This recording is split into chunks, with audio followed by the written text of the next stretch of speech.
হাদিস শরীফে রাসূল করিম সাল্লাল্লাহু আলাইহি ওয়াসাল্লাম বলেছেন, আমার উম্মত অর্থাৎ মুসলমান, এখানে আমার উম্মত বলতে রাসূল মুসলমানদের বুঝাইছে। আমাদের নবীর মুসলমান উম্মতেরা ৭৩ দলে বিভক্ত হয়, ৭২ দল মুসলমান জাহান্নামী হবে, এক দল মুসলমান জান্নাতি হবে। কথাটা আপনাদেরকে ভালোভাবে বুঝাবার জন্য একটা কথা আমার কয়েকবার বলতে হবে, সেটা হলো রাসূল যে বললেন ৭২ দল মুসলমান জাহান্নামী হবে, এরা কি ৬ কথায় অবিশ্বাসী হওয়ার কারণে মুসলমান? বলেন কিছু না, ৬ কথায় বিশ্বাসী হওয়ার কারণে মুসলমান? এরা ৬ কথায় বিশ্বাসী হওয়ার কারণে। তাহলে জাহান্নামী হবে কোন দোষের কারণে? আর একদল মুসলমানকে যে রাসূল জান্নাতি বলেছেন, এরাও তো ৬ কথায় বিশ্বাসী বলেই মুসলমান, এরা জান্নাতি হবে কোন গুণের কারণে? অত্যন্ত গুরুত্বপূর্ণ প্রশ্ন এই দুইটা।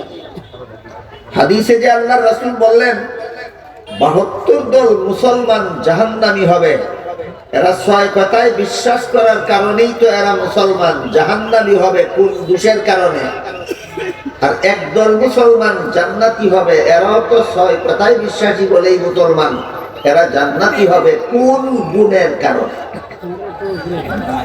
প্রথম প্রশ্নের জবাব, ৭২ দল মুসলমান ৬ কথায় বিশ্বাসী হওয়ার কারণেই মুসলমান, তারপর যে দোষের কারণে এরা জাহান্নামী হবে, এই দোষটা হলো এরা ৬ কথা বিশ্বাস করবে মন গড়া ব্যাখ্যা মতো।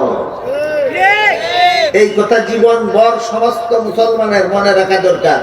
রাসূল যে হাদিস শরীফে বলেছেন ৭২ দল মুসলমান জাহান্নামী হবে, এরা মুসলমান কেন? ৬ কথায় বিশ্বাস করার কারণে। জাহান্নামী কেন? ৬ কথার মন গড়া ব্যাখ্যা বিশ্বাস করার কারণে। আমি আপনাদেরকে বুঝাতে পারলাম কিনা আবার নিজেকে পরীক্ষা করার জন্যই আপনাকে জিজ্ঞাসা করতে হবে। হাদিস শরীফে যে রাসূল বলেছেন ৭২ দল মুসলমান জাহান্নামী, এবার বলুন তো এরা মুসলমান কেন? ৬ কথা বিশ্বাস করার জন্য। জাহান্নামী কেন? এরা ৬ কথা বিশ্বাস করে কিন্তু সহি ব্যাখ্যা মতে নয়, মন গড়া ব্যাখ্যা মতে।